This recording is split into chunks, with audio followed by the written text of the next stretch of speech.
Hey everyone, welcome back to Hannah's English Corner. I'm Hannah, and this is your little moment to relax, smile, and learn some real English you can actually use.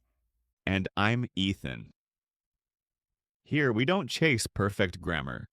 We focus on real life English, the kind you can use in everyday conversations. I've been thinking a lot about shortcuts.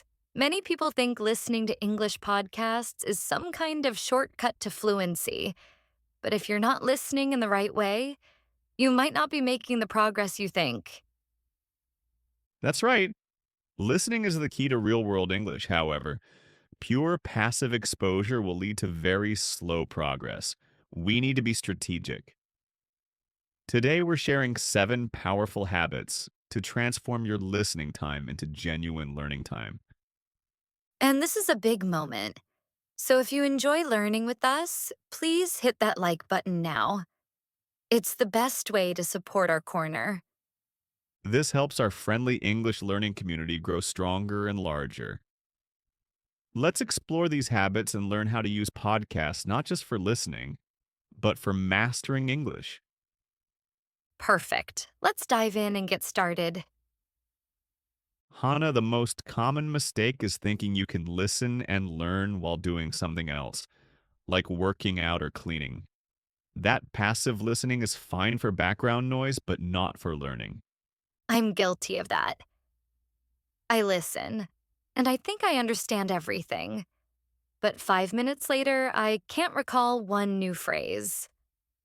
So, how do we make listening active and effective? Our first habit combines two ideas: the 70% rule and focus block. The 70% rule is vital for choosing the right content. You should choose a podcast where you understand about 70% to 80% of what is spoken. Why 70%? Why not 100%? If you understand everything, you're not learning new things. If you understand much less than 70%, it's frustrating. Therefore, the 70% sweet spot keeps you motivated while forcing your brain to learn new words in context. I see. And the focus block?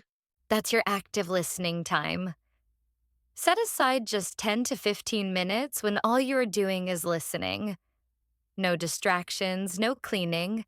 This focused attention is what makes the memory stick.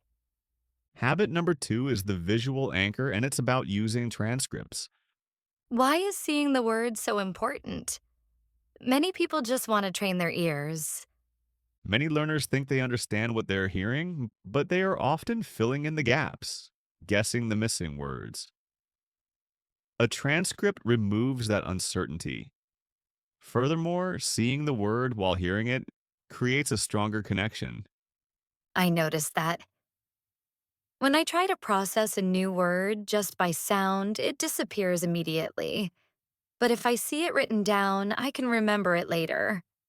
Exactly. The transcript allows you to catch every single word, not just the easy ones. It helps you connect how the word is written with how the word is spoken, which is essential for English's bizarre spelling rules.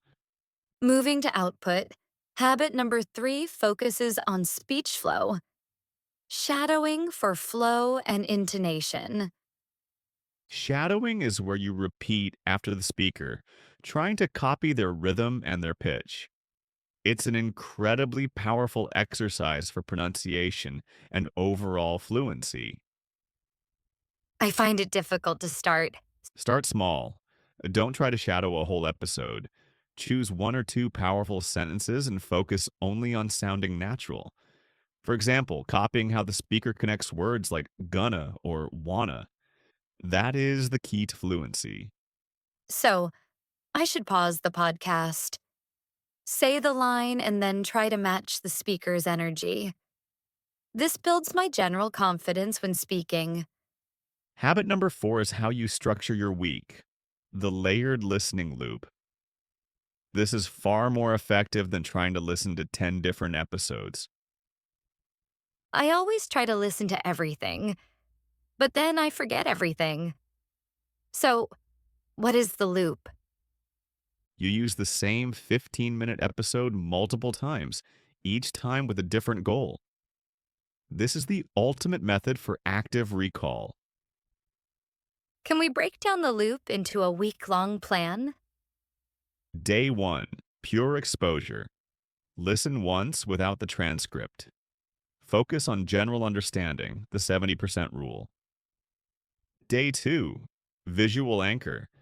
Listen a second time, following along with the transcript to fill in the gaps. Day 3, physical practice. Shadow key phrases from the transcript to improve flow. Day 4, review.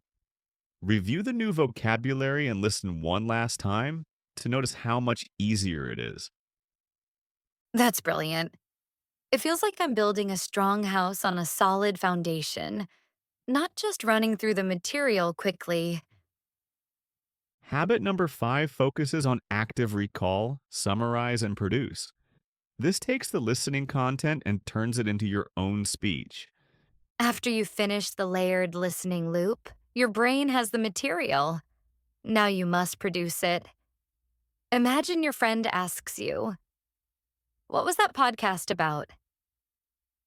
I should try to explain the main idea in English, right? Yes.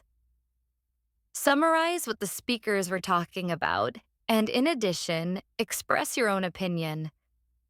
For example, I agreed with their point about active listening, but I disagreed with the idea that money makes you happy.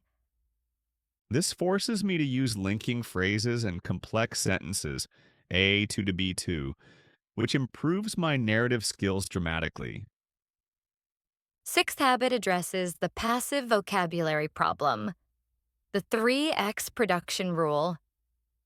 What is passive vocabulary? Those are the words you know when you read or hear them, but you never use when you speak or write. We need to move those words to active memory.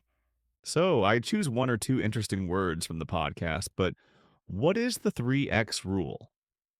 You must actively use that word in a sentence 3 times in 3 different contexts within 48 hours. Write a sentence in your microjournal. Say it out loud during your mirror talk. Try to use it in a conversation with your AI speaking partner. That's smart. It creates a strong signal in my brain. This word is important. Use it. Our final habit is crucial for long-term consistency. The mindset check. Sometimes I feel frustrated when the 70% rule doesn't work and I miss too many words. I want to give up. That feeling is normal. Therefore, we must manage the frustration. When you feel overwhelmed, remind yourself that making mistakes is part of the process. So, how do I check my mindset? Pause the podcast and ask, "Am I still consistent?" If the answer is yes, that's a victory. Remember, consistency, showing up every day, is more important than perfection. You don't need to be perfect. You just need to keep going. Before we conclude, let's quickly review the 7 powerful habits that transform your listening. The 70% rule. Choose content you understand but are still challenged by. The visual anchor.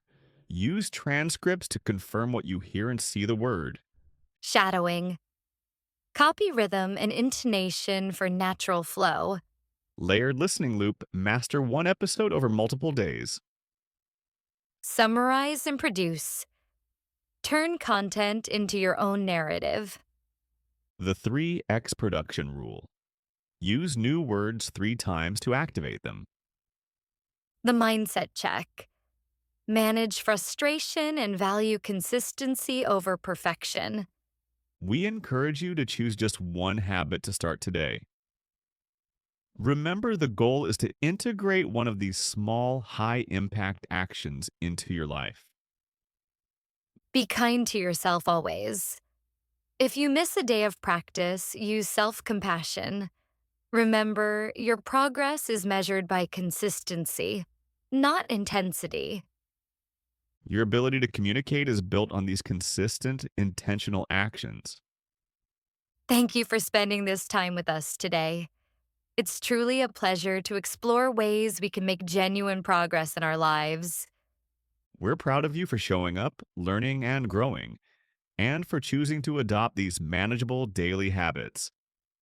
See you next time on Hannah's English Corner. Take care, stay kind, and remember that each consistent action is a victory you should be proud of.